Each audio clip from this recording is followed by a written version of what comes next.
Hello everyone, मैं Tarak sir आपको स्वागत करता हूँ इस वीडियो में। ये वीडियो डेडिकेटेड है उन चुनिंदा टॉपिक्स बायोलॉजी के जो बहुत कॉन्सेप्चुअल क्लैरिटी मांगते हैं और काफ़ी बार ये टॉपिक्स काफ़ी डिफ़िकल्ट माना जाता है स्टूडेंट्स के अमाउंट। मेरा गोल ये है कि इन टॉपिक्स को स्मूथ एंड स्टेडी वे में प्रेजेंट करना ताकि बच्चों को इजी हो कि ये ग्रास्प करें। इस वीडियो में हम कुछ ऐसे सवालों से गुजरेंगे जो नीट जैसे एग्ज़ाम में काफ़ी बार पूछे जा चुके हैं and this things require conceptual depth. हमें कॉन्सेप्चुअल डेप्थ बनाना पड़ेगा इस टॉपिक में, जो कि ग्लाइकोलाइसिस है। ग्लाइकोलाइसिस अगर आपको बता दूं, ये कुछ बायोकेमिस्ट्री का टॉपिक होता है, बायोलॉजी का ही, बट इसमें थोड़ा सा बायोकेमिकल मैकेनिज्म और बायोमोलिक्यूल्स का नॉलेज होना ज़रूरी है। बेसिकली जब हमें ये पढ़ाया जाता है, नॉर्मली ये अज्यूम करते हैं कि बेसिक बायोकेमिकल का नॉलेज या फिर बेसिक बायोमोलिक्यूल्स का नॉलेज हमारे पास हो।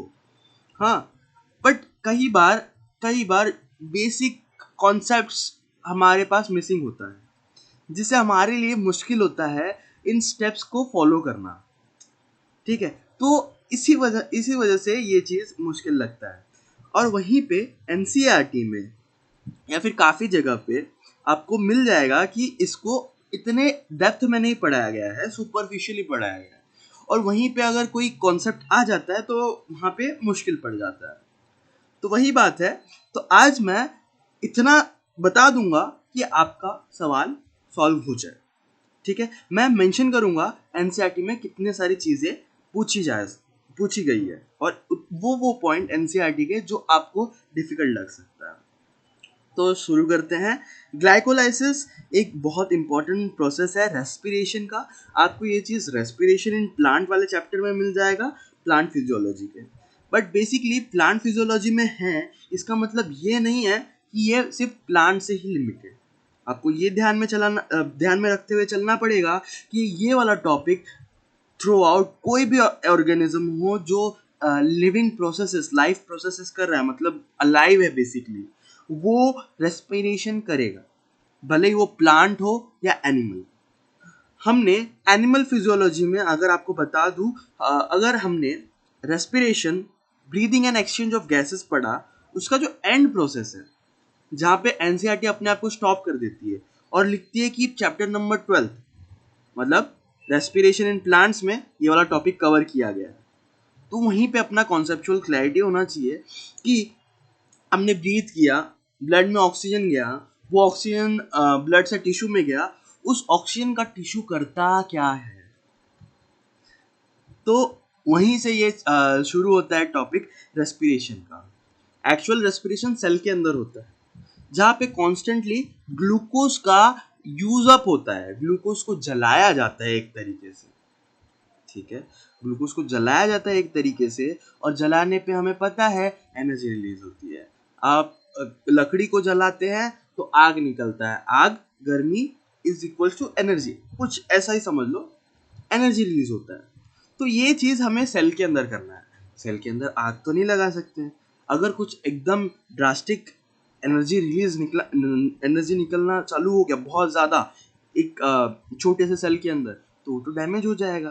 तो हमें स्लो एंड स्टडीली एनर्जी को रिलीज करना है। क्लियर?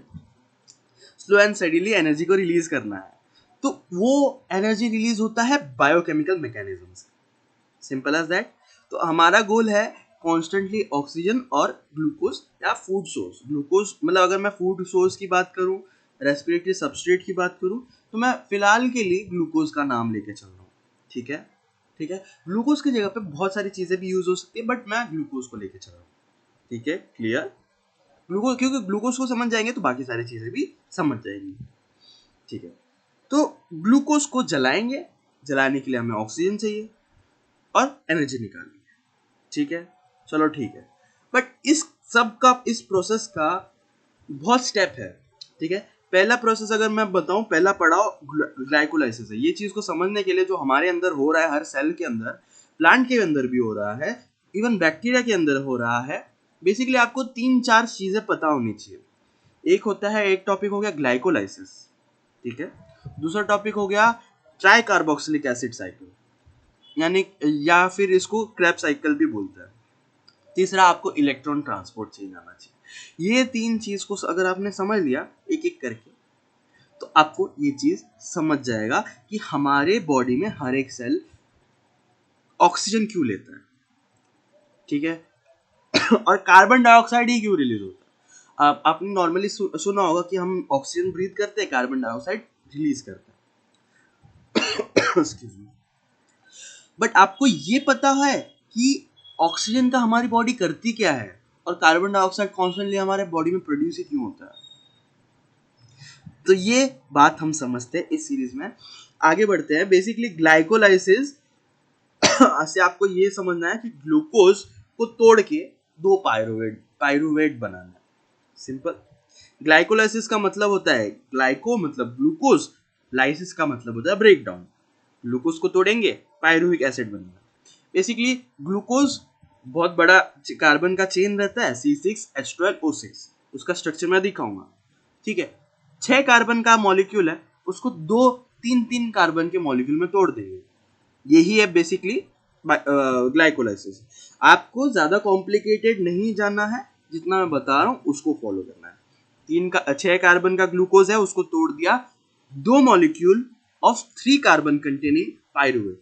दूसरा, अभी मैं थोड़ा सा केमिस्ट्री और बायोमोलिक्यूल का थोड़ा सा नॉलेज दूंगा। बेसिक नॉलेज है, जैसे कि आपको समझ, बेसिक नॉलेज है ताकि आपको ये जो मैकेनिज्म है वो अच्छे से समझे। जो नॉमेनक्लेचर एनसीईआरटी में यूज हुआ है वो आप रीड करें तो आपको समझे, ठीक है। ये काफी बार छूट जाता है क्योंकि कार्बोक्सिलिक एसिड 12th स्टैंडर्ड में है और ये चैप्टर हम 11th स्टैंडर्ड में पढ़ रहे हैं। तो उस गैप को मिटाने के लिए मैं बता दूं कि ये जो पायरुवेट है, ठीक है, पायरुवेट अगर नाम आप पहली बार सुन रहे हो तो आप बस इसके लास्ट की 3 वर्ड पे देखें ATE लिखा हुआ है। तो आपको मैं बता दूं, जिस भी कंपाउंड में ATE लिखा हुआ है उस मॉलिक्यूल के अंदर C double bond O OH का फंक्शनल ग्रुप है। COOH का फंक्शनल ग्रुप। आपको कार्बोक्सिलिक एसिड का नाम सुना होगा, तो बस वही है। तो इसमें कहीं ना कहीं वो जुड़ा हुआ है, COOH, ठीक है। अभी 8 हम उस जगह पे लगाते हैं जब सॉल्ट की बात कर रहे होते हैं, ठीक है। एसिड है, कार्बोक्सिलिक एसिड है, बेस के साथ मिलके सॉल्ट बना देगा, ठीक है। अगर सॉल्ट है तो 8 लगाते हैं, ठीक है। अगर एसिड के फॉर्म में है तो उसमें एक एसिड लगाते हैं। तो पायरुविक एसिड और pyruvate are nothing but the same compound, ठीक है। एक सॉल्ट फॉर्म में है, एक एसिड फॉर्म में। एज सच इसमें कोई डिफरेंस नहीं है। सॉल्ट एसिड में कन्वर्ट होता रहता है, एसिड सॉल्ट में कन्वर्ट होता है, एज सच कुछ डिफरेंट नहीं है, ठीक है। तो एनसीईआरटी में कई जगह पे एक एसिड मतलब पायरुविक एसिड भी लिखा हुआ है और कई जगह पे पायरुवेट लिखा हुआ है। और पायरुवेट के अलावा कोई भी कंपाउंड में 8 और 1 है तो आप समझ जाएंगे, ठीक है। अभी ग्लूकोज का भी नेचर समझाऊंगा धीरे धीरे, ठीक है। तो बढ़ते हैं, इंट्रोडक्शन से स्टार्ट करते हैं। एनसीईआरटी ने बोला है ग्लाइकोलाइसिस का मतलब, ग्लाइकोलाइसिस वर्ड ग्रीक वर्ड से डिराइव हुआ है, ग्रीक वर्ड से। उसमें ग्लाइकोज का मतलब शुगर होता है, शुगर, ठीक है, शुगर। लाइसिस का मतलब स्प्लिटिंग, और कुछ नहीं, मैंने बता दिया, ठीक है। अगली बात, ग्लाइकोलाइसिस को किसने डिस्कवर किया, ये एक सवाल बन के आ सकता है। ग्लाइकोलाइसिस को किसने डिस्कवर किया है, तो 3 लोगों ने मिल के डिस्कवर किया। ये चीज आसान नहीं था डिस्कवर करना। सेल के अंदर कोई केमिकल रिएक्शन हो रहा है वो पता करना आसान नहीं था। तो इन्होंने 3 जनों ने मिलके डिस्कवर किया और एक रेवोल्यूशनरी डिस्कवरी थी। तो Gustav एम्बेडेन, auto मेयरहॉफ and J Parnas, इन तीनों ने मिलके किया। तो इनके जो लास्ट नेम है उसका जो इनिशियल है उससे डिनोट करते हैं इस साइकिल। जैसे ग्लाइकोलाइसिस है और एम्बेडन मेयर ऑफ पार्नस, EMP, इसे EMP पाथवे भी बोलते हैं। ग्लाइकोलाइसिस का दूसरा नाम क्या है, EMP पाथवे। ये एक सवाल है, किसने डिस्कवर किया, Gustav Embden, Otto Meyerhof, J Parnas. Clear, आगे बढ़ते हैं। अच्छा ठीक है, अभी एक और सवाल हो सकता है कि glycolysis is occurs in cytoplasm of cell. समझ में आ रहा है, ग्लाइकोलाइसिस का लोकेशन क्या है, ग्लाइकोलाइसिस कहाँ पे होता है? साइटोप्लाज्म। अब मैं सेल का अगर बेसिक नॉलेज ना हो तो मैं बता दूँ, कोई भी सेल है, कोई भी living organism is made up of cell, ठीक है, सेल के ऊपर। सेल का मतलब है छोटे छोटे गए, ठीक है। अभी सेल चाहे इंसान हो, प्लांट हो, जानवर हो, बैक्टीरिया हो, उसमें तीन चीज होती है। एक न्यूक्लियस, बीच में एक गोल गोल ब्लैक डॉट है, ठीक है, चलो उसको सराउंडिंग में एक लेयर होता है जो उसको कवर करके रखता है, ठीक है। तो तीन चीज होता है, सेंटर में न्यूक्लियस, उसके सराउंडिंग में साइटोप्लाज्म, और तीसरा होता है सेल मेम्ब्रेन। सेल मेम्ब्रेन इन तीनों चीजों को जोड़ के रखता है। अच्छा, जो ये फ्लूइड है, fluid like structure, semi solid structure होता है साइटोप्लाज्म। तो इसका लोकेशन इंपॉर्टेंट है, क्योंकि आगे का जो मैंने बोला था, क्रेब्स साइकिल और ईटीए, इलेक्ट्रॉन ट्रांसपोर्ट चेन, अलग अलग जगह पे होता है, ठीक है। तो उस लोकेशन वाइज आपको ध्यान में रखना। तो मैं एक और चीज आपको मेंशन करना चाहूंगा, जो ग्लाइकोलाइसिस है, एनसीईआरटी के according glycolysis is the only, देखो मैंने ये बताया था कि ग्लाइकोलाइसिस हर ऑर्गेनिज्म में होता है जो भी लिविंग है, जो भी रेस्पायरिंग है, ठीक है। रेस्पिरेशन से एनर्जी निकलती है फूड में से, बेसिकली ऐसा है। तो कोई भी लिविंग ऑर्गेनिज्म को एनर्जी चाहिए, और एनर्जी के लिए रेस्पिरेशन करनी। तो बैक्टीरिया भी करती हैं, प्लांट भी करते हैं, मैं भी करता हूँ, इसमें कोई डाउट नहीं होनी चाहिए।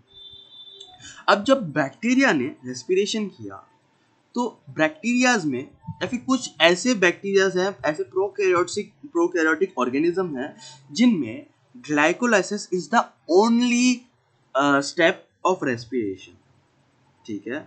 हमारे अंदर ग्लाइकोलाइसिस के बाद क्रेब साइकिल होता है, उसके बाद ईटीएस होता है, मतलब लाइक स्टेप वाइज है, ठीक है। स्टेप वाइज लेके चलोगे जो चलता है, ऐसा ये तीनों चीजें साइमल्टेनियसली चलती रहती है through out. But step wise पढ़ेंगे कि इसके बाद का मॉलिक्यूल उसमें जाता है, उसके बाद का मॉलिक्यूल उसमें जाता है, तो ऐसा होता है।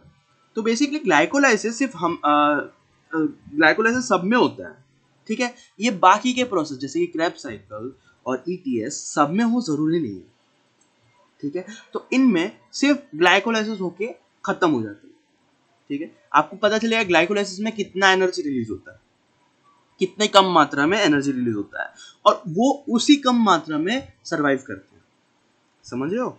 तो एनसीईआरटी का एक इंपॉर्टेंट पॉइंट है जो सवाल में पूछ सकते हैं कि only process of respiration in prokaryotes या बैक्टीरिया इज ग्लाइकोलाइसिस, ठीक है। उसके बाद लाइक रेस्पिरेशन का मतलब होता है ऑक्सीडेशन, बेसिकली समझ लेना। ऑक्सीडेशन वो मैं समझाऊंगा, ठीक है। अभी देखते हैं एनर्जी करेंसीज के बारे में। एनर्जी करेंसी क्या होता है? बेसिकली सेल में भी एनर्जी का डायनामिक्स चल रहा रहता है। एनर्जी सेल को चाहिए होती है। सेल को एनर्जी क्यों चाहिए होती है? सेल को एनर्जी चाहिए होती है रिएक्शन परफॉर्म करने के लिए। काफ़ी रिएक्शन अपने आप हो जाता है, काफ़ी रिएक्शन अपने आप नहीं होता, उसको फोर्सफुली करना पड़ता है। फोर्सफुली करने के लिए हमें एनर्जी डालने की ज़रूरत होती है, एनर्जी इन्वेस्ट करने की ज़रूरत होती है। तो सेल के पास एनर्जी कहाँ पे आएगी? एक ही सिंपल सोर्स है, एक ही सोर्स है, प्लांट से जो फूड खाया हमने उसमें से एनर्जी निकालना। अब हर सेल हर समय रेस्पायर तो कर रहा हो, चलो ठीक है। इसका प्रोसेस, जो रेस्पिरेशन का प्रोसेस है, एनर्जी रिलीज होने का प्रोसेस है, उसका लोकेशन इंपॉर्टेंट हो जाता है, क्योंकि काफी बार एनर्जी माइटोकॉन्ड्रिया जैसे ऑर्गेनिज्म में होना है। अब उसमें उसमें जो एनर्जी प्रोड्यूस हुआ, आपने ये स्टेटमेंट पढ़ा होगा, mitochondria is power house of the cell. तो वही है कि पावर हाउस में एनर्जी जनरेट होता है, तो बाकी जगह पे एनर्जी कैसे जाएगा, कैसे पॉसिबल? क्योंकि बाकी जगह तो फूड को यूज करके एनर्जी प्रोड्यूस नहीं कर रहा है, माइटोकॉन्ड्रिया में हो रहा है, और कुछ हद तक साइटोप्लाज्म में हो रहा है, आपने देखा। तो जैसे कि न्यूक्लियस में अगर मेरे को ज़रूरत है एनर्जी का, मैं न्यूक्लियस में कुछ कर रहा हूँ, मैं कुछ काम की चीज़ कर रहा हूँ, डीएनए को कॉपी कर रहा हूँ, चलो फॉर एग्जांपल, तो उसके लिए एनर्जी चाहिए। कहाँ से आएगा? माइटोकॉन्ड्रिया एनर्जी बनाते हैं, वो तो न्यूक्लियस तो नहीं बनाता।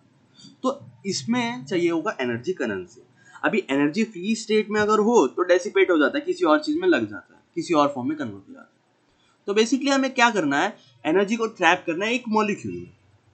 अब वो मॉलिक्यूल ट्रांसपोर्ट करेगा, रिलेटिवली स्टेबल है, और जब भी एनर्जी की जरूरत पड़ेगी वो मॉलिक्यूल टूटेगा, और टूटने से एनर्जी रिलीज होगा, और उससे हमें केमिकल रिएक्शन हो जाएगा। तो बेसिकली एनर्जी करेंसी का ये फंडा है।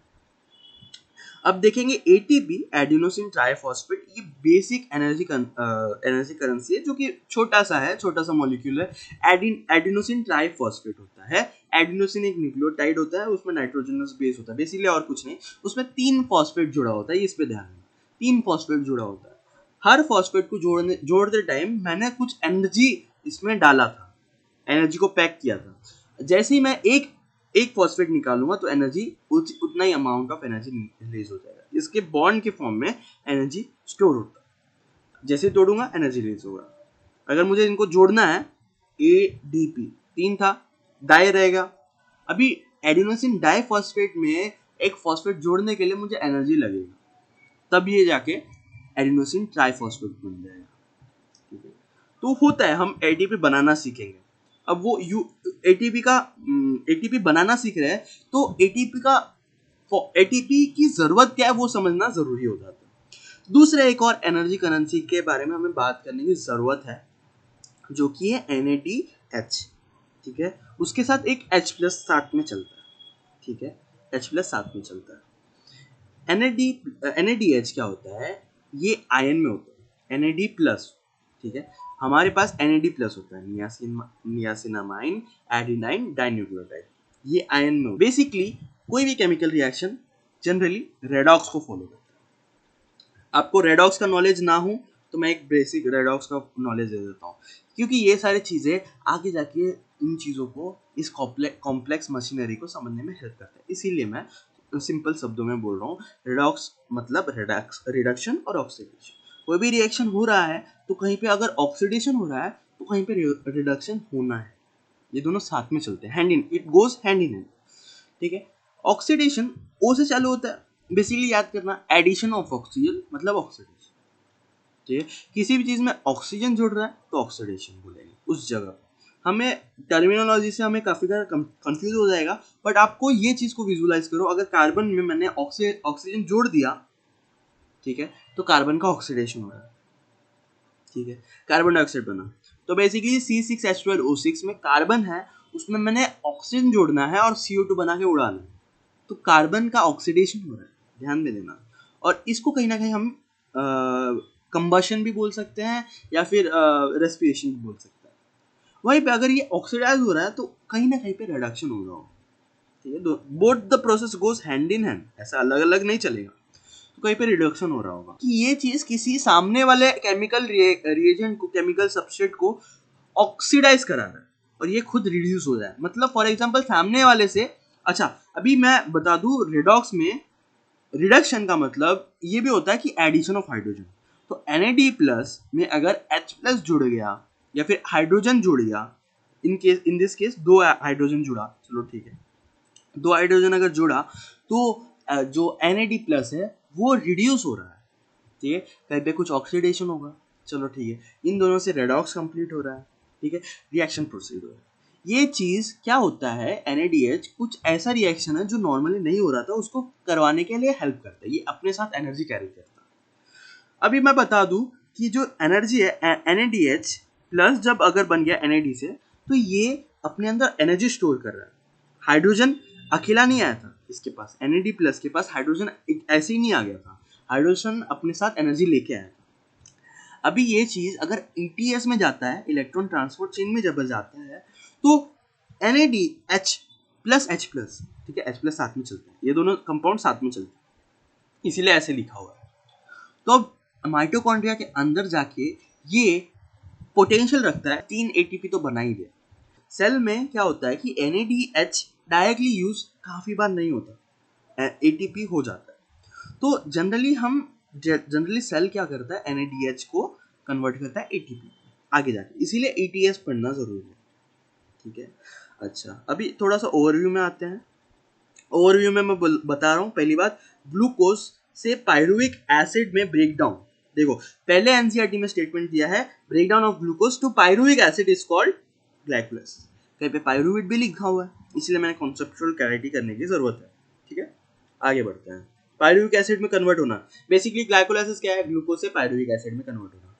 ठीक है, ये होता है 10 स्टेप में, 10 स्टेप्स लगते हैं, एक साथ में नहीं होता। ठीक है, ये जो प्रोसेस है ऑक्सीडेशन होता है। ठीक है, glucose undergo partial oxidation to form 2 molecule of pyruvic acid. Oxidation हो रहा है पार्शियल, कंप्लीट कब हो जाएगा क्रेब्स साइकिल में, तो आधा यहाँ पे हो रहा है आधा वहां पे, ठीक है। तो इन दोनों में जब ऑक्सीडेशन हो रहा है तो कुछ एटीपी निकल रहा है, कुछ NADH निकल रहा है, कुछ FADH निकल रहा है, कुछ DTP निकल रहा है, बहुत कुछ अलग अलग चीज। अभी इन चीज को NADH हो गया, FADH हो गया, इसको माइटोकॉन्ड्रिया में जाके ATP निकालना, उसको ETS बोलेंगे। क्लियर? आगे बढ़ते हैं।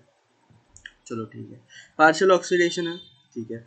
पार्शियल ऑक्सीडेशन है तो पूरा ऑक्सीडेशन में पूरा एनर्जी निकल देगा। अगर ग्लूकोज के पास जितना पूरा एनर्जी निकालने का पोटेंशियल है उसमें से अगर पूरा निकल रहा है तो पार्शियल में आधा निकलेगा, कुछ निकलेगा।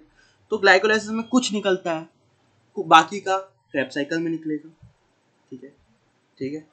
अभी आगे बढ़ते हैं। मैं ग्लूकोज का अभी थोड़ा सा ग्लूकोज को बता दिया। ग्लूकोज होता है C6H12O6। कितने कार्बन है? 6 कार्बन, ठीक है। ग्लूकोज कौन बनाता है? प्लांट, उसके अलावा कोई नहीं बनाता, ठीक है। ग्लूकोज कैसे बनता है? सनलाइट से। प्लांट ने सनलाइट को ट्रैप किया, कार्बन डाइऑक्साइड उसने एटमोसफियर से पकड़ा, कार्बन को दूसरे कार्बन से जोड़ दिया और कार्बन ऑक्सीजन हटा दिया। चलो ठीक है। कार्बन से कार्बन जो बॉन्ड बनाया, कार्बन से बॉन्ड बना रहा है, ये जो आपको बॉन्ड दिख रहा है, ये जो दिख रहा है, ये ग्लूकोज है। ग्लूकोज का स्ट्रक्चर है। आपको दिखेगा एक कार्बन दूसरे कार्बन से जुड़ा हुआ है, तो इन बॉन्ड्स के अंदर एनर्जी है कहीं ना कहीं, ठीक है। जब इनको जोड़ा गया तब जो लाइट एनर्जी आ रहा था उस एनर्जी से इनको जोड़ा गया। अब मुझे ये एक बात बताओ, जब इन बॉन्ड को तोड़ूंगा तो उतना ही अमाउंट का एनर्जी रिलीज होना चाहिए। तो बेसिकली ऐसा ही है, तो ये स्टोर करने के लिए एनर्जी, लाइट की एनर्जी को ट्रैप करने के लिए, ठीक है। ये प्रोसेस को फोटोसिंथेसिस बोलते हैं, है ना, ठीक है। अभी मैं बता दूं, ग्लूकोज एक कार्बोहाइड्रेट है जो कि पॉलीहाइड्रोक्सी अल्डिहाइड या कीटोन है। ये केमिस्ट्री का चैप्टर है, उसमें दिखाया हुआ है। तो अब मैं अभी क्यों बोलता रहा हूँ, आपको समझेगा, धीरे धीरे समझेगा, क्योंकि आपको इसके स्ट्रक्चर में दिख रहा होगा बहुत सारे हाइड्रो OH ये अल्कोहल ग्रुप है, अल्कोहल का फंक्शनल ग्रुप है, ठीक है। पॉलीहाइड्रोक्सी बहुत सारे हाइड्रोक्सिल ग्रुप्स है, हाँ, ठीक है। अभी मैं एक बात बता दूं, एक ऑर्गेनिक केमिस्ट्री का फंडा है, बेसिक्स है, आपको बता दूं। अगर अल्कोहल है उसको ऑक्सीडेशन करते हैं, अल्कोहल का ऑक्सीडेशन करते हैं तो अल्डिहाइड बनता है या फिर कीटोन बनता है, ठीक है। आपको एक कीटोन यहाँ पे दिख रहा होगा, ये जो ऑक्सीजन जुड़ा हुआ है ये एक कीटोन दिख रहा होगा। तो मैं ये बता दूं, अगर मेरे पास अल्कोहल है उसको ऑक्सीडेशन करते हैं तो वो अल्डिहाइड या कीटोन दे देता है। अगर अल्डिहाइड या कीटोन को वापस से ऑक्सीडेशन करते हैं तो एसिड बनता है। तो मैंने प्रीवियस स्टेप्स में मैंने बताया था ग्लूकोज से पायरुविक एसिड बनाना है, ऑर्गेनिक एसिड बनाना है, ठीक है। ग्लूकोज है कीटोन अल्कोहल वाला ग्रुप, ठीक है। उसको अगर मैंने पायरुविक एसिड बनाना है, कार्बोक्सिलिक एसिड बनाना है, तो उसको 2 स्टेप में 2 बार ऑक्सीडाइज करना पड़ेगा। मतलब इसको ऑक्सीडेशन होना है, 2 बार होना है, तब जाके कुछ ना कुछ एक जगह पे कार्बोक्सिलिक एसिड दिखेगा मुझे और पायरुविक एसिड दिख जाएगा। वही मैं बता दूं पायरुविक एसिड कैसा दिखता है। पायरुविक एसिड के पास 3 कार्बन है, ठीक है, एक यहाँ पे, एक यहाँ पे, एक यहाँ पे, ठीक है। आपको दिख रहा होगा यहाँ पे कार्बन है OOH, COOH। मैं मॉलिक्यूल का नेचर दिखा देता हूँ ताकि आपको स्टेप को अप्रिशिएट करने का मौका मिलेगा, आपको समझेगा कि स्टेप में हो क्या है, ठीक है। पायरुविक एसिड के 2 मॉलिक्यूल बन जाते हैं। चलो ठीक है, पायरुविक एसिड में 3 कार्बन है, उसमें आपको एक COOH ग्रुप दिख रहा है, तो आपको ऑक्सीडेशन होता हुआ दिख रहा है, मैंने होता हुआ दिखा दिया, ठीक है। OH से अल्डिहाइड होगा, अल्डिहाइड या कीटोन होगा, फिर उसके बाद वापस से ऑक्सीडाइज करेंगे तब जाके कुछ ऐसा दिखेगा, ठीक है। यहाँ पे आपको कीटोन भी दिख रहा है, ठीक है, ठीक है। चलो ठीक है, आगे बढ़ते हैं। तो ये होता है ग्लाइकोलाइसिस। मैं ये बेसिक्स क्यों बता रहा था कि ग्लाइकोलाइसिस को आपको ये पूरा 10 स्टेप्स को समझना मुश्किल पड़ जाता है, देख के ही बच्चे डर जाते हैं। इसमें से पूछते हैं कि क्या ये सारे के सारे 10 स्टेप इंपॉर्टेंट है या फिर मुझे याद ही नहीं हो रहा है। ये 10 के 10 स्टेप मेमोराइज होने चाहिए, कि कुछ भी पूछ सकता है, मेमोराइज होगा नहीं, ठीक है। समझोगे तो आप बना दोगे, जो सवाल पूछा उसका जवाब भी दे दोगे, आपको पूरी की पूरी चीज रटने की जरूरत नहीं। मैं कॉन्सेप्चुअल क्लैरिटी में विश्वास रखता हूँ, ठीक है। ये पूरा स्टेप करा दूंगा, नो डाउट, आपको समझा दूंगा, आपको याद करने की जरूरत नहीं है, इसमें जो सारे स्टेप इंपॉर्टेंट है क्या? नहीं, वही मैं बता रहा हूँ, are all steps equally important? नहीं। तो मैं बता दे रहा हूँ, अगर आप रिवाइज भी करोगे तो इन बातों का ध्यान रखना। वो स्टेप जिसमें एनर्जी रिलीज हो रहा है इंपॉर्टेंट है, वो स्टेप जिसमें एनर्जी लगा रहे हैं हम वो इंपॉर्टेंट है, वो स्टेप जिसमें एंजाइम एनसीईआरटी में मेंशन है, फॉर एग्जांपल एक हेक्सोकाइनेज है एनसीईआरटी में मेंशन है, वो वाला स्टेप इंपॉर्टेंट हो जाता है क्योंकि हेक्सोकाइनेज पूछ लेगा कि ये स्टेप में कौन सा एंजाइम लगा हुआ है बताओ, हेक्सोकाइनेज बताना पड़ेगा। तो आपको एनसीईआरटी एक बार रीड मारोगे तभी मेरी बात समझेंगे, ठीक है। ग्लाइकोलाइसिस पे आ जाते हैं। ग्लाइकोलाइसिस 10 स्टेप में होता है, आपको ऊपर से नीचे एरो होता हुआ दिखेगा, ठीक है। ये काफी बार रिवर्सिबल नहीं होता, स्ट्रेट एरो है मतलब डायरेक्टली कन्वर्ट हो जाता है। यहाँ पे एरो केमिस्ट्री का नॉलेज होना चाहिए, इसलिए बायोकेमिस्ट्री का पार्ट है। ये एरो जो है, आधा एरो फॉरवर्ड में जा रहा है, आधा एरो रिवर्स में जा रहा है। इसका मतलब ये हो रहा है कि ये कंपाउंड आपस में इंटर कन्वर्टेबल है, जब सेल को रिक्वायरमेंट है कन्वर्ट कर सकता है।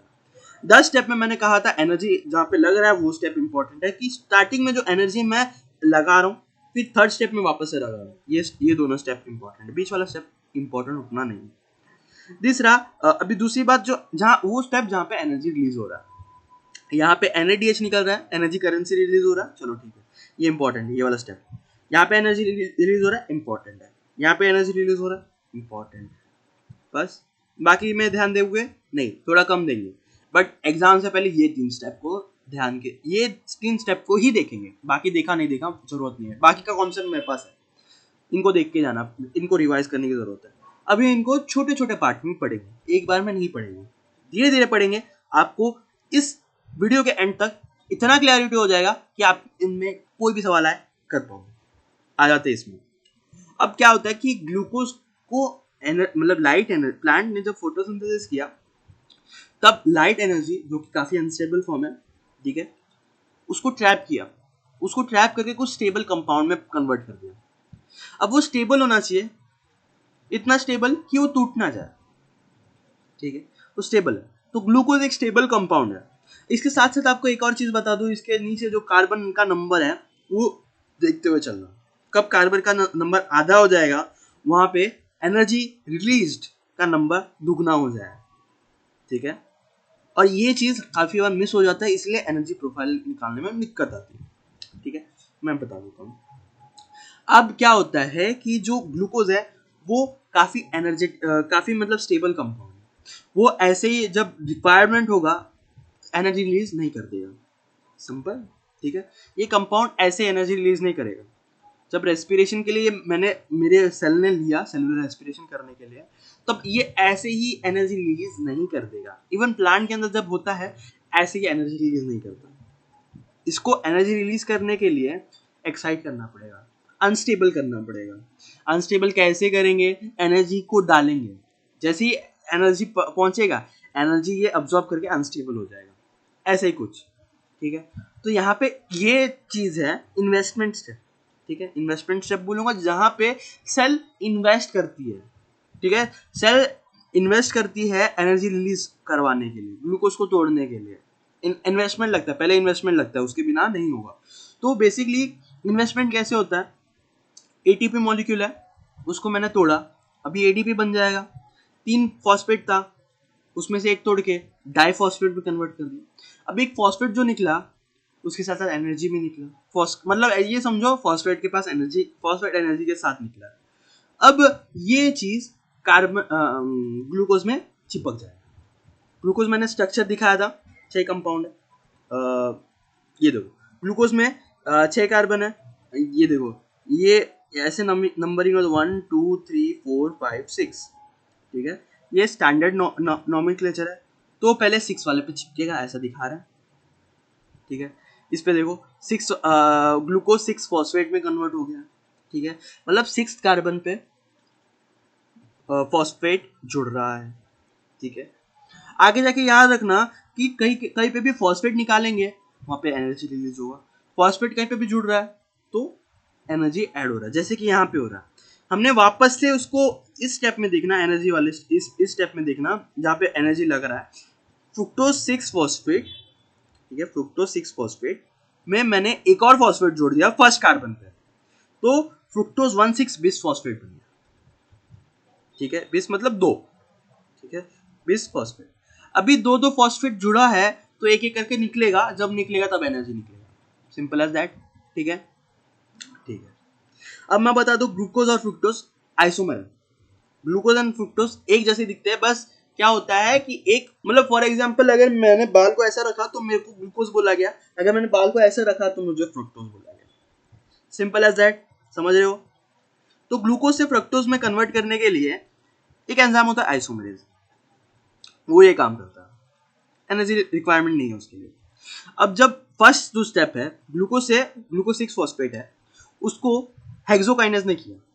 हेक्सोकाइनेज का काम है एटीपी से फॉस्फोरस फॉस्फेट आयन को ग्लूकोज में चिपकाना। एनसीईआरटी में ये भी लिखा है ग्लूकोज और फ्रक्टोज दोनों में ये काम करता है। तो ग्लूकोज एंड फ्रक्टोज के लिए हेक्सोकाइनेज ही रिस्पॉन्सिबल है फॉस्फेट लगाना। अभी फॉर एग्जांपल मैं बता दूं, अगर ग्लूकोज के जगह पे फ्रुक्टोज है, ये भी रेडिली पार्टिसिपेट करता है ग्लाइकोलाइसिस में। कहाँ पे होगा? फ्रुक्टोज में डायरेक्ट आइसोमराइज करने की कोई जरूरत नहीं है, फ्रुक्टोज में डायरेक्ट फॉस्फेट जोड़ देंगे। कौन जोड़ेगा? हेक्सोकाइनेज, और फ्रुक्टोज 6 फॉस्फेट हो जाएगा।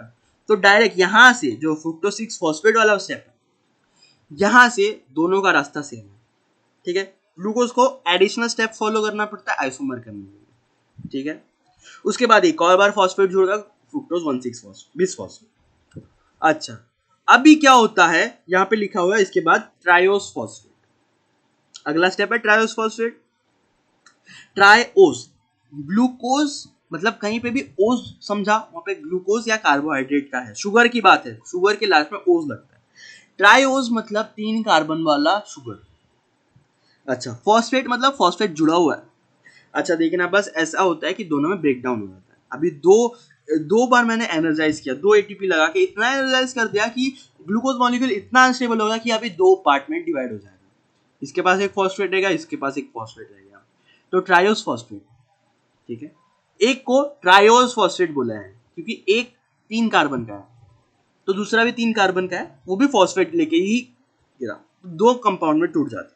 आगे देखेंगे कौन से कंपाउंड। जब 2 मॉलिक्यूल बना, आपके दिमाग में रखना है इसके बाद से सब कुछ भी हो रहा है, एनर्जी रिलीज हो रहा है या फिर मॉलिक्यूल कितना है, सबको 2 से मल्टीप्लाई कर देना है। अगर NADH निकल रहा है तो उसको एक NADH निकल रहा है, उसको 2 से मल्टीप्लाई करना है। एक ATP निकल रहा है, उसको 2 से मल्टीप्लाई करना है, क्योंकि ट्रायोज है। इसका मतलब मेरे पास आगे एक ग्लूकोज की अगर बात करेंगे तो 2 ट्रायोज में कन्वर्ट होगा। ठीक है, 2 मॉलिक्यूल निकलेंगे ट्रायोस फॉस्फेट के। ट्रायोस फॉस्फेट के 2 मॉलिक्यूल है, तो आगे एनर्जी अगर रिलीज हो रहा है तो एक का ही मेंशन किया है। ठीक है, एक में मेंशन किया है एनसीईआरटी में, उसको 2 से मल्टीप्लाई करेंगे। जब एनर्जी प्रोफाइल निकालेंगे तब 2 कंसीडर करेंगे, ध्यान देना। अगले स्टेप में देखो, फ्रुक्टोज 1,6 बिस फॉस्फेट टूटता है 2 ट्रायोज में। ठीक है, एक होता है ग्लिसरल्डिहाइड 3 फॉस्फेट, दूसरा होता है डाइहाइड्रोक्सी एसीटोन फॉस्फेट। इसको मैंने DHAP बोल सकता हूँ। ठीक है, DHAP। ठीक है, और ग्लिसरल्डिहाइड 3 फॉस्फेट, यहाँ पे ग्लिसरल्डिहाइड 3 फॉस्फेट यूज किया है एनसीईआरटी में, बट जब टेक्स्ट में अगर आप पढ़ोगे तो 3 फॉस्फोग्लिसरल्डिहाइड लिखा हुआ है। दोनों का मतलब सेम है, दोनों का नॉमेनक्लेचर का स्टाइल अलग है, बाकी मॉलिक्यूल सेम है, कंफ्यूज नहीं होना, अलग अलग लिखा हुआ है, अलग अलग कंपाउंड नहीं है। दोनों के नीचे देखना, 3 कार्बन 3 कार्बन, 6 कार्बन कंपाउंड से टूट के बना। अब बात यह है कि जो DHAP में बना है, DHAP जो बना है वो आगे जाके पायरुवेट नहीं बनाता। ठीक है, कुछ और बना सकता है, बायोकेमिकल मॉलिक्यूल ऐसे ही है, इट्स लाइक अ वेब, कहीं और पे पार्टिसिपेट कर सकता है। बट अगर एक ग्लूकोज मॉलिक्यूल की बात करेंगे, एक ग्लूकोज मॉलिक्यूल कितना एनर्जी देता है, कितना पायरुवेट एसिड देता है, तो इसको क्या कर लेंगे, इसको ये समझ लेंगे कि ये कन्वर्ट हो गया। ठीक है, किसमें? PGAL में, फॉस्फोग्लिसरल्डिहाइड में, 3 फॉस्फोग्लिसरल्डिहाइड, ग्लिसरल्डिहाइड 3 फॉस्फेट में कन्वर्ट हो जाएगा। तो जितने भी मॉलिक्यूल DHAP बनाया वो कन्वर्ट हो जाएगा ग्लिसरल्डिहाइड 3 फॉस्फेट में। तो ये स्टेप मैं बोलूँगा मोस्ट इंपॉर्टेंट है। इसके बाद जो भी हो, चलो ठीक है, ये कॉन्सेप्चुअल क्लैरिटी है कि इसके बाद से ही 2 हो जाता है। ठीक है, ये 2 क्यों हो जाता है आगे जाके नहीं समझता, यहाँ पे समझ लो कि DHAP कन्वर्ट हो जाए PGAL में। ठीक है, तो मेरे पास PGAL के 2 मॉलिक्यूल हो गए, एक नहीं है, और लिखा इसके बाद एक एक ही है, समझ रहे हो। From now on we have two molecules of PGL. ठीक है, अगला स्टेप देखेंगे। डीएचएपी में ध्यान नहीं देना है, अभी पीजीएल है 2। ठीक है, अगला स्टेप देखते हैं, इसको इन डेप्थ में देखेंगे, ये मोस्ट इंपॉर्टेंट स्टेप है। ठीक है, ये मोस्ट इंपॉर्टेंट स्टेप है, फॉस्फोग्लिसरॉल्डिहाइड। अब मैं इसमें थोड़ा सा केमिकल स्ट्रक्चर भी दिखा हुआ है, यहाँ पे देखना, ये फॉस्फेट है, ये फॉस्फेट आयन है, एक फॉस्फेट है, 3 ग्लिसरॉल्डिहाइड 3 फॉस्फेट। ठीक है, अब क्या होगा, दो चीज होगा, इसका ऑक्सीडेशन, पहले ऑक्सीडेशन, NADH इस मॉलिक्यूल को ग्लिसरॉल्डिहाइड 3 फॉस्फेट को ऑक्सीडाइज कर दे। ध्यान सुनो, ऑक्सीडाइज करते हैं। ऑक्सीडाइज मैंने एक छोटे से स्टेटमेंट से समझाया था, ऑक्सीजन का एडिशन। देखना, यहाँ पे ऊपर ऑक्सीजन नहीं था, यहाँ पे ऑक्सीजन है, मतलब ऑक्सीडेशन हुआ है, मानते हो? ठीक है, अच्छा, वहीं पे NADH इस प्रोसेस को फोर्सफुली ऑक्सीडाइज कर रहा है, एज सच ऑक्सीडेशन नहीं हो रहा था। ठीक है, इसमें क्या होता है, डिहाइड्रोजनेस एंजाइम का यूज होता है। जो सबस्ट्रेट है इसके पहले जिसपे ये एंजाइम लगेगा उसका नाम ले लो, उसके बाद डिहाइड्रोजनेस ले लो, बस। NADH से कोई भी रिलेटेड कोई भी एंजाइम है, आगे क्रेब्स साइकिल हो या फिर कहीं पे भी देख लो, ETS में देख लो, कहीं पे भी कोई भी एंजाइम में NADH इन्वॉल्व है तो डिहाइड्रोजनेस होगा। ठीक है, ठीक है, समझ लो एंजाइम का नाम। तो दूसरा इसमें इस स्टेप में दो चीज हो रहा है, एक तो NADH खुद रिड्यूस हो रहा है, रिडक्शन हो रहा है। रिडक्शन क्यों हो रहा है? क्योंकि वो हाइड्रोजन ले रहा है। मैंने बोला था हाइड्रोजन का एडिशन हो रहा है, हाइड्रोजन कोई मॉलिक्यूल ले रहा है तो उसको रिडक्शन होता हुआ दिख रहा है, उस मॉलिक्यूल का रिडक्शन हो रहा है। अच्छा, तो ये क्या बोलते हैं, ये दूसरे वाले मॉलिक्यूल को, सामने वाले मॉलिक्यूल को ऑक्सीडाइज कर रहा है, तो ये एज अ ऑक्सीडाइजिंग एजेंट की तरह काम कर रहा है। ये इस मॉलिक्यूल को ऑक्सीडाइज कर रहा है, तो ये NAD प्लस ऑक्सीडाइजिंग एजेंट की तरह काम करेगा। चलो ठीक है, दूसरा जो इसमें नीचे दिख रहा है, ये इनऑर्गेनिक फॉस्फेट का एडिशन हो रहा है। देखो यहाँ पे दो चीज लिखा हुआ है, NAD प्लस और फॉस्फेट। तो यहाँ पे एक फॉस्फेट राइट साइड में दिख रहा होगा, यहाँ पे वहीं पे देखना, राइट साइड के यहाँ पे तो फॉस्फेट है ही, लेफ्ट साइड में एक एडिशनल फॉस्फेट जुड़ गया है। तो दो चीज हो रहा है, फॉस्फेट जुड़ रहा है और यहाँ पे ऑक्सीजन जुड़ रहा है, ऑक्सीडेशन हो रहा है, जुड़ रहा है, और फॉस्फेट आयन जुड़ रहे हैं। NCERT में एक स्टेटमेंट मेंशन्ड है, 2 रेडॉक्स इक्विवेलेंट आर रिमूव्ड, ठीक है, from PGL and transfer to two molecule of NAD plus. ये स्टेटमेंट को इतना इन डेप्थ पढ़ लो कि आपको ये स्टेटमेंट NCERT का समझ जाए। ठीक है, क्या बोल रहा है कि PGL है, उसमें से दो रेडॉक्स इक्विवेलेंट निकल रहे हैं, जो कि ब्रैकेट में दिया हुआ है, in the form of 2 hydrogen atoms. 2 hydrogen atom PGL में से निकल रहा है, 2 हाइड्रोजन एटम निकल रहा है, और ऐसे नहीं निकल रहा, अपने साथ एनर्जी लेके निकल रहा है। और किस पे जा रहा है? NAD plus. कितना एनर्जी लेके निकल रहा है? 2 रेडॉक्स इक्विवेलेंट। ठीक है, 2 एटम 2 रेडॉक्स इक्विवेलेंट निकाल के आता है।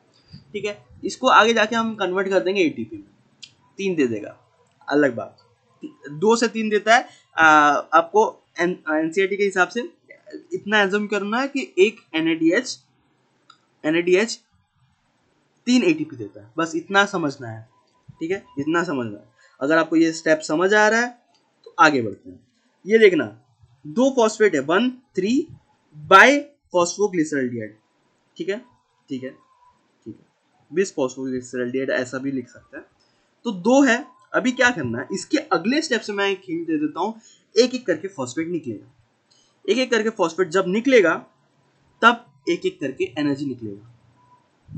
अभी मैंने एक मॉलिक्यूल की बात की है, इसको 2 से मल्टीप्लाई करना है, तो यहाँ पे एक NADH निकलता हुआ दिख रहा है, तो इसका मतलब 2 NADH निकल रहे हैं। समझ रहे हो? यहाँ पे देखना, एक NADH अगर 3 मॉलिक्यूल ऑफ ATP देता है,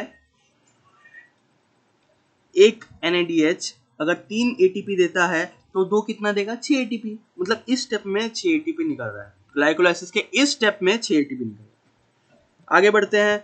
आगे मैंने समझा दिया था, एक एक करके ATP, एक एक करके फॉस्फेट निकलेगा, फॉस्फेट जुड़ेगा ADP में और कन्वर्ट हो जाएगा ATP, और जब निकलेगा तब एनर्जी निकलेगा, ठीक है, इसके साथ फॉस्फेट के साथ साथ एनर्जी निकलेगा जो कि एटीपी फॉर्मेशन के लिए हेल्प करेगा, ठीक है।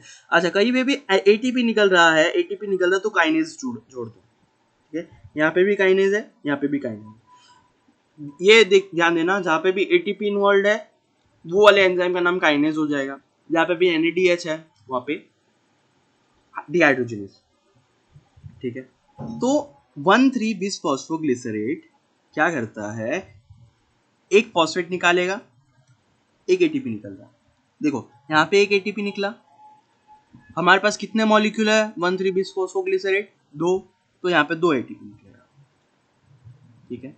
दूसरा, अभी क्या होता है कि जो एटीपी निकलता है एक बार निकल गया, अभी तुरंत ही दूसरा वाला नहीं निकलेगा, दूसरा वाला निकलने के लिए थोड़ा सा उसको, उस मॉलिक्यूल को थोड़ा सा रीअरेंज करना पड़ेगा, तो रीअरेंज करते हैं म्यूटेज, ठीक है, ये एक एंजाइम है। अच्छा, एंजाइम को कैसे नाम करते हैं, म्यूटेज एक एंजाइम है, ठीक है, चलो ठीक है। किस पे एक्ट करता है, फॉस्फोग्लिसरेट, तो फॉस्फोग्लिसरेट म्यूटेज लिख दिया। ये सारे एंजाइम इंपॉर्टेंट नहीं है जितना इंपॉर्टेंट हेक्सोकाइनेज है, क्योंकि एनसीईआरटी में वही मेंशन है, ठीक है। आपको अगर और एनसीईआरटी में दिख रहा है तो वो याद रख लो, अगर आउट ऑफ द वे जाके पूछता है तो यही होगा, इससे बाहर नहीं जाएगा, ठीक है।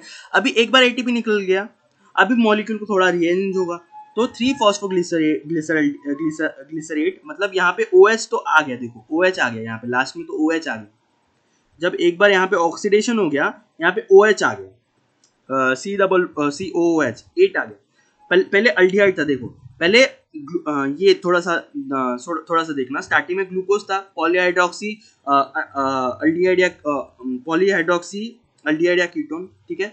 तो ये जो इसके पास बहुत सारे OH थे, ठीक है, वो फॉस्फोग्लिसर अल्डिहाइड में कन्वर्ट हुआ, मैंने जब स्टार्टिंग से बोला था, OH अल्कोहल कन्वर्ट हुआ अल्डिहाइड में कन्वर्ट हुआ। अभी उसके बाद ये जो फॉस्फेट जब ऑक्सीडाइज हो रहा है ग्लिसरेट में, ग्लिसरेट का मतलब अल्डिहाइड, ये जो अल्डिहाइड है वो अल्डिहाइड कन्वर्ट हो रहा है ग्लिसरेट में, इसका मतलब अल्डिहाइड एक और बार ऑक्सीडेशन, अल्डिहाइड का एक और बार ऑक्सीडेशन हो गया और वो बन गया कार्बोक्सिलिक एसिड। इसके बाद ऑर्गेनिक एसिड चल रहा है, ग्लिसरेट लिखा हुआ है मतलब एसिड है, ग्लिसरल्डिहाइड मतलब अल्डिहाइड है, और ओज है, ट्राई ओज है, इसका मतलब OH है, समझ जाना, ठीक है।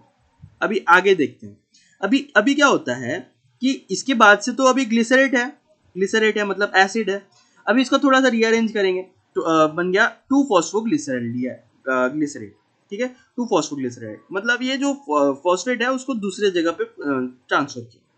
अच्छा, दूसरे जगह पे लगाने के बाद क्या किया, उसको डिहाइड्रेट किया, मतलब उसमें से पानी निकाल दिया, ठीक है, इनोलेज करता है। इनोलेज भी एक इंपॉर्टेंट है, अगर एडिशनल याद रखना है तो सेकंड लास्ट स्टेप में इनोलेज का यूज होता है, ठीक है, इनोलेज का यूज होता है, ये एक इंपॉर्टेंट है जो पानी रिलीज करा देता है, H2O रिलीज होगा, डिहाइड्रेट होगा।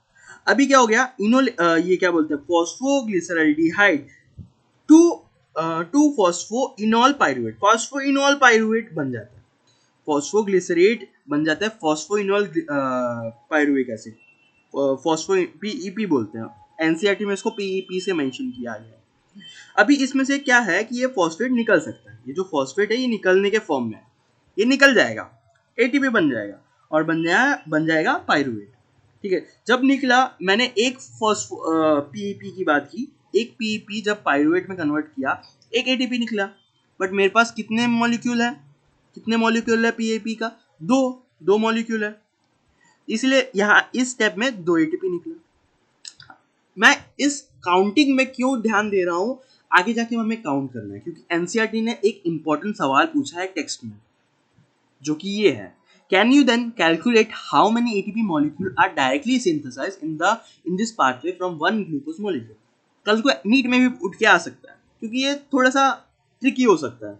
अच्छा, इसमें से एक वर्ड बदल दिया तो इसका आंसर भी बदल जाएगा, ठीक है, तो ऐसा कर सकते हैं, ठीक है। तो आप बता सकते हो क्या कि कितने ATP मॉलिक्यूल डायरेक्टली बना इन this pathway from one glucose, एक ग्लूकोज की बात करेंगे, ठीक है, ध्यान देना। अभी मैं हिंट दे रहा हूँ, डायरेक्टली सिंथेसाइज पूछा है, ठीक है, अभी इसको आंसर करते हैं, चलो ठीक है। एनर्जी प्रोफाइल में अभी मुझे एक बात बताओ, स्टार्टिंग में इन्वेस्टमेंट स्टेप है, ग्लूकोज को एनर्जाइज करने के लिए मैंने एक पहले स्टेप में एनर्जी डाला, दूसरे तीसरे स्टेप में एक और डाला, तो अभी ग्लूकोज एक्साइड हो गया। इसके बाद 2 में दिखा देगा, मतलब एक ग्लूकोज में मैंने 2 एटीपी इन्वेस्ट कर दिया। चलो ठीक है, उसको आगे जाके माइनस करेंगे प्रॉफिट में से, वो तो चलो ठीक है। उसके बाद जब मेन अल्डिहाइड 3 फॉस्फोग्लिसरल्डिहाइड जब कन्वर्ट हुआ 1,3-bis फॉस्फोग्लिसरेट, ठीक, BPGA, ठीक है। अल्डिहाइड जब एसिड में कन्वर्ट हुआ, ये स्टेप ऑक्सीडेशन का इंपॉर्टेंट है, इसमें NADH निकला। NADH निकला, 2 मॉलिक्यूल थे, क्योंकि जब ग्लूकोज टूटा 1,3 फ्रुक्टोज 1,3-bis फॉस्फेट जब टूटा 2 मॉलिक्यूल में टूटा, DHAP में टूटा, DHAP वापस से ग्लिसरल्डिहाइड में कन्वर्ट हो गया, ठीक है। अभी मेरे पास 2 मॉलिक्यूल है, 2 मॉलिक्यूल जब ऑक्सीडाइज होगा, दोनों ऑक्सीडेशन होगा ना, एक ग्लूकोज मॉलिक्यूल के लिए दोनों को ही ऑक्सीडेशन कंसीडर करेंगे। अब जब दोनों ऑक्सीडेशन हो रहा है, तो एक अगर एक NADH निकाल रहा है तो 2 निकालेगा NADH, ठीक है। और उसके बाद अगर देखें तो यहाँ पे दो एटीपी ऊपर 1,3-bis फॉस्फोग्लिसरल्डिहाइड जब 3 फॉस्फोग्लिसरेट में कन्वर्ट हो रहा है, ग्लिसरेट में कन्वर्ट हो रहा है, तो 2 एटीपी निकल रहा है ऊपर। लास्ट स्टेप में 2 एटीपी निकल रहा है, यहाँ पे 2 मॉलिक्यूल है इसीलिए 2-2, तो टोटल 4, इधर 4 निकल रहा है, ठीक है, इधर 2 निकल रहा है, ऊपर 2 इन्वेस्ट किया है। तो इन्वेस्टमेंट में 2 एटीपी, पे ऑफ स्टेप्स मतलब जहाँ पे एनर्जी रिलीज हो रहा है, मतलब प्रॉफिट हो रहा है, ठीक है। चलो ठीक है, तो 2 NADH निकला और 4 एटीपी निकला, 4 एटीपी निकला, ये ध्यान देना। तो आंसर क्या होगा, डायरेक्टली कितना एटीपी निकला है एक ग्लूकोज मॉलिक्यूल के लिए। एक ग्लूकोज मॉलिक्यूल में हमें 4 एटीपी डायरेक्टली निकला है, ठीक है, ठीक है। अभी उसमें नेट माइनस नहीं करना, माइनस करने नहीं बोला है। फर्मेंटेशन में यही इसी तरह से सवाल पूछता है, बट उसमें माइनस करने बोलता है NCERT। तो दोनों तरीके के सवाल पूछ सकता है। पहला पूछा है डायरेक्टली, अगर टोटल मतलब ये NADH का भी एनर्जी को ATP में कन्वर्ट करो, ये इनडायरेक्टली ATP निकलता है, माइटोकॉन्ड्रिया में जाएगा, तो इनडायरेक्टली कितना हो जाएगा तो मैं बताऊंगा। इनडायरेक्टली क्या होता है कि एक NADH 3 निकालता है, तो 2 कितना निकालेंगे, 6, 2 6 निकालेगा, तो टोटल 10 ATP निकलता है। ग्लाइकोलाइसिस से 10 ATP निकलता है, टोटल 10 ATP निकलता है, बट स्टार्टिंग में मैंने 2 इन्वेस्ट कर दिया, तो उसको माइनस कर देंगे। चलो ठीक है, वो आगे बढ़ते हैं। अभी मैं बता रहा हूँ, नेट को हटा देते। चलो देखो, मैंने बोला था total ATP is after ETS 8 ATP, ठीक है। अभी नेट कितना हो रहा है, जो ये स्टार्टिंग में इन्वेस्ट है ATP, उसको माइनस कर दो, माइनस करके बचता है 2 ATP।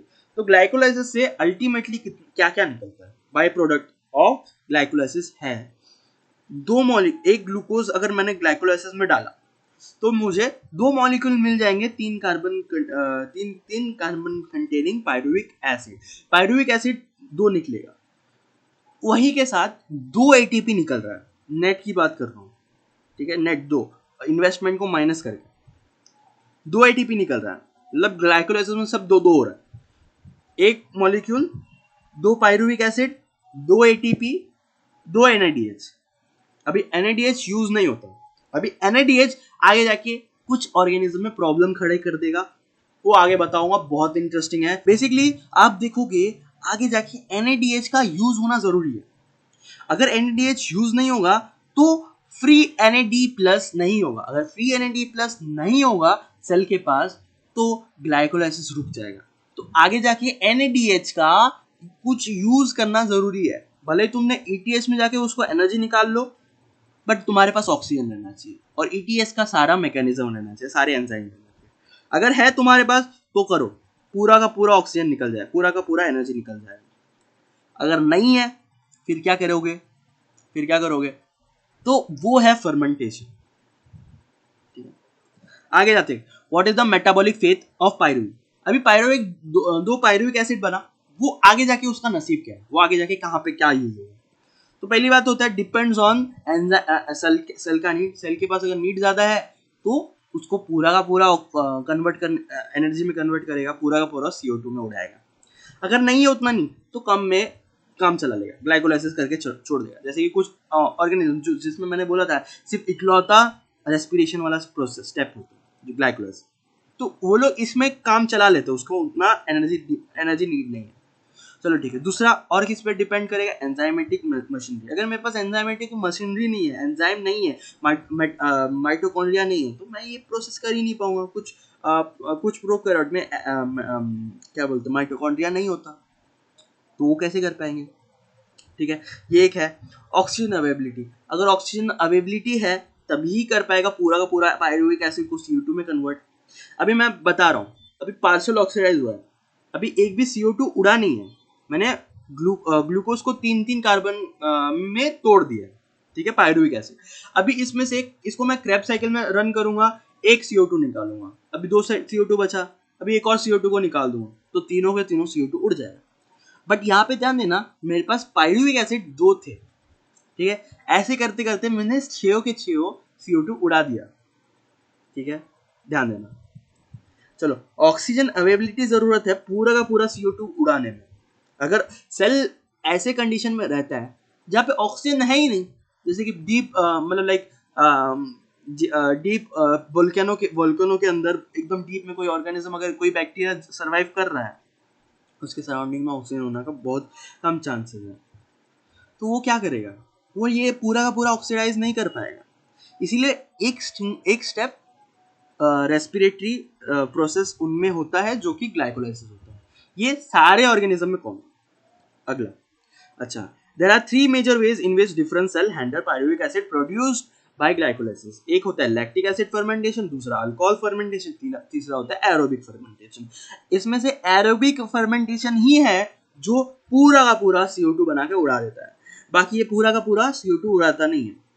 अल्कोहल में एक CO2 उड़ता है, इथेनॉल रह जाता है। इथेनॉल बनता है ना, उसमें इथेनॉल बनता है, इथेनॉल इथ मतलब दो कार्बन कंटेन, तो एक CO2 उड़ गया पायरुवेट में से। तीन मॉलिक्यूल था, 3 कार्बन का मॉलिक्यूल था, एक उड़ गया तो 2 बचा, इथेनॉल मतलब रिड्यूस हो जाएगा, रिवर्स जाएगा, वो बात की बात जब मैं वो पढ़ाऊंगा तब देखेंगे। लैक्टिक एसिड फर्मेंटेशन, अभी ये करते ही क्यों है, ऑर्गेनिज्म फर्मेंटेशन करता ही क्यों है, इतना एनर्जी लेके चलते रहो, चलते बनो। ठीक है, आगे बढ़ेंगे। अभी मैं बताता हूँ कि NCERT में एक चीज मेंशन है, ग्लूकोज के पास अगर 100% एनर्जी रिलीज करने की कैपेसिटी थी, उसमें से ग्लाइकोलाइसिस सिर्फ 7% एनर्जी ही रिलीज करता है। ठीक है, ग्लाइकोलाइसिस सिर्फ 7%, इसलिए पार्शियल ऑक्सीडेशन बोलते हैं, पार्शियल रेस्पिरेशन बोलते हैं। चलो ठीक है, 7% निकल रहा है टोटल में, बाकी सारे क्रैब साइकिल में हुआ। 7% में ही ये सर्वाइवल ये कुछ ऑर्गेनिज्म सर्वाइव करते हैं। अभी 7% में भी सारे के सारे पूरा सारा का सारा एनर्जी ATP बनने में नहीं लगता। ठीक है, सिर्फ 2 ATP ही बनता है इस 7% एनर्जी में से, बाकी इसको यूज करके NADH निकलता है। ये थोड़ा सा हो जाता है, ये NCERT का स्टेटमेंट है, 7% याद रखना बस। एक होमवर्क मैं आपको देना चाहूंगा, आप कमेंट सेक्शन में मेंशन करना। जैसे मैंने ग्लूकोज के बारे में बता दिया, मैंने ये भी बता दिया फ्रुक्टोज कहाँ पे एंटर करता है, कैसे एंटर करता है, तो आप ये बता देना ग्लूकोज का एनर्जी प्रोफाइल क्या है। ग्लूकोज अगर ग्लाइकोलाइसिस में एंटर करता है तो कितना एनर्जी रिलीज करता है, क्या एनर्जी ग्लूकोज से ज्यादा रिलीज करता है फ्रुक्टोज, ये बताना, कमेंट में मेंशन करना। अगला करेंगे हम फर्मेंटेशन। फर्मेंटेशन समझ जाने के बाद ग्लाइकोलाइसिस पूरी तरह से खत्म हो गया। फर्मेंटेशन से भी कुछ सवाल आते हैं, दो तीन सवाल इंपॉर्टेंट है, बस बात खत्म। ये ग्लाइकोलाइसिस वाला सेक्शन खत्म। अगला बचेगा क्रैब साइकिल, वो एक सेपरेट वीडियो में कवर करेंगे। उसके बाद बचेगा ETS, ये खत्म तो पूरा बायोकेमिस्ट्री का जो भी चीज है, बायोकेमिस्ट्री का सिलेबस खत्म हो जाएगा आपका NCERT के हिसाब से। फर्मेंटेशन वीडियो तब निकलेगा जब आप 100 लाइक्स कर देंगे इस वीडियो में, तो please like share and subscribe. With this I and my session. जय हिंद, जय भारत।